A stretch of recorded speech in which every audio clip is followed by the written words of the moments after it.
Your dog's entire emotional state for the day is decided even before you pick up your phone, and most owners make this mistake without even realizing it. Every morning, you think the first priority is food or maybe a quick walk. It's not. It's the first 5 minutes after you wake up. That moment shapes how your dog feels for the rest of the day. Dogs are not just pets. They are social animals wired to organize their world around a single anchor, and in your home, that anchor is you. So when you wake up and scroll through your phone before acknowledging them, you are sending a quiet signal their nervous system understands instantly: I am not a priority. But here's the shift. It only takes seconds to change everything. Look into their eyes. Say their name with warmth. Let them greet you the way they want. That simple interaction does something no toy or treat can replicate. It helps regulate their stress, lowering cortisol and calming their entire system. Because in that moment, your dog isn't just being greeted. They're receiving a message: I matter here. And a dog who feels that way moves through the world very differently. And yet, the very next thing most owners do on a walk quietly takes that feeling away. How many times have you pulled the leash because your dog stopped again and again and again? It feels like they're wasting time, like they're being stubborn. But they're not. They're reading. Humans experience the world through sight. Dogs experience it through scent. Your dog's nose holds up to 300 million olfactory receptors. You have around 6 million. When your dog pauses at a patch of grass, they're not distracted, they're processing information. Who was here? How long ago? What they felt? What state they were in? Every scent is a paragraph. Every corner is a page. Your neighborhood is a story your dog has been trying to finish for years. And every time you tug the leash, you close the book mid-sentence. But here's what most people never hear. Dogs who are allowed to sniff freely on walks don't just feel calmer, they become more optimistic. Not just less stressed, optimistic. The way they use their nose shapes how they experience the world itself. So the next time your dog stops, pause with them. Let them lead for a moment. Because when you do, you're sending a message just as powerful as that first greeting in the morning. What matters to you matters to me. And that is how trust is built, step by step. And even when you get the walk right, there is something even more powerful your dog is listening to all day long: your voice. You may not think about it, but your dog does. Because your dog isn't just hearing the words you say. They are reading the emotion behind them.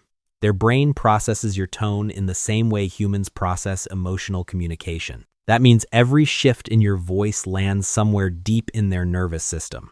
And here's what that looks like in real life. When you speak with warmth, slightly higher, softer, the way you naturally talk to someone you love, your dog's body changes almost instantly. Their heart rate slows, their muscles release tension, their eyes soften. It's not training, it's regulation. But when your voice turns flat, distracted, or emotionally absent, something else happens. Their system stays alert. Not because they did something wrong, but because the signal of safety is gone. Your voice is not just communication, it is a biological cue. No supplement, no anxiety vest. No external tool can replace what your voice does when it carries real affection. Because in those small everyday moments, when you say their name, when you greet them, when you speak softly as they rest, you are telling their nervous system something it never stops searching for. You are safe. I am here. And over time, that message becomes the foundation of everything your dog believes about the world. And yet, even if your voice brings them safety, there is another need that safety alone can't fulfill. When was the last time you truly played with your dog? Not throwing a toy while your attention stayed on your phone, not absent-mindedly tossing a ball, but actually playing fully present, fully engaged, making the moment feel real. Because there is a difference between entertaining your dog and fulfilling them. Every dog carries something ancient inside them. A drive to chase, to catch, to bite, to win. These are not random behaviors. They are biological patterns that have nowhere to go in modern life unless you create space for them. And when those drives stay trapped, they don't disappear. They turn into anxiety, frustration, destruction. But when you play the right way, everything changes. You move the toy slowly. You build tension. You pause, then release. You let them chase. You let them win. You let them feel the full sequence, the build, the pursuit, the capture, and at the end, you slow it down. You give their body time to come back to calm. That cycle is not just a game. It is a ritual, a message their brain understands deeply. I am capable. I am alive. And when you are the one guiding that experience fully there, fully present, your dog doesn't just see play. They see someone who understands who they truly are. And even after all of that, after the walks, the voice, the play there is one need most dogs are quietly missing. The right to step away. We love to think of dogs as endlessly social, always wanting attention, always wanting to be close. But that's only half the truth. Dogs are social animals who also need withdrawal, not isolation, not neglect, but a space where nothing is expected of them. A place where they can finally let go. Now here's where most owners get it wrong without ever noticing. They give their dog a bed and then call them off it. They see them lying down and reach in to pet them. They follow them into their corner just to say hello. Each interruption seems small, harmless. But to your dog, the message builds over time. There is nowhere I can truly relax. And a dog who cannot fully rest, cannot fully recover. That's when the stress starts to accumulate. It shows up in ways that look like behavior problems, restlessness, reactivity, even aggression. But underneath, it's something much simpler. A need that was never protected. So give them a space. Let them choose it. And when they go there, treat it like it matters. Because to them, it does.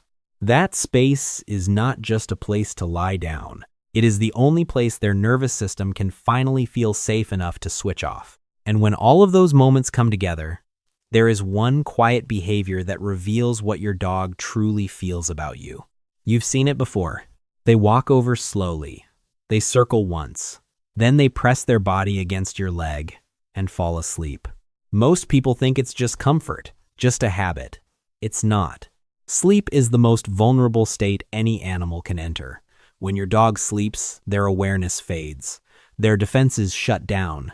Their ability to respond to danger disappears.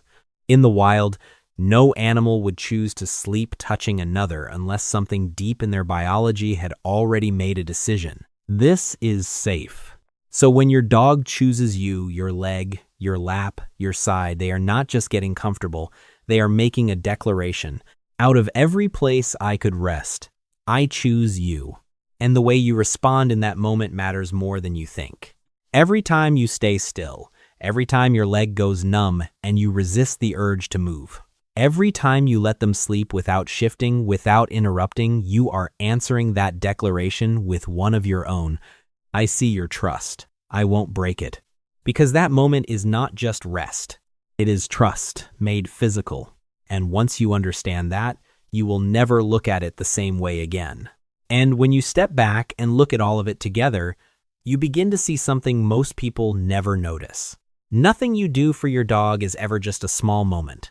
The way you greet them in the morning, the patience you show when they stop to sniff, the warmth in your voice, the way you truly play, the space you allow them to rest, the stillness you hold when they fall asleep against you.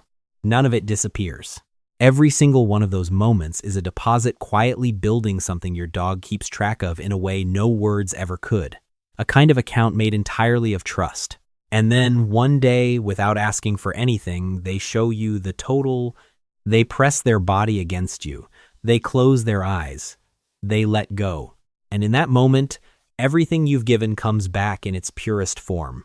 So the next time your dog falls asleep on you, don't see it as a small, ordinary thing. See it for what it really is, a lifetime of trust resting in your hands. If this changed the way you see your dog, share it with someone who loves theirs. And tell me in the comments, what does your dog do when they feel safest with you?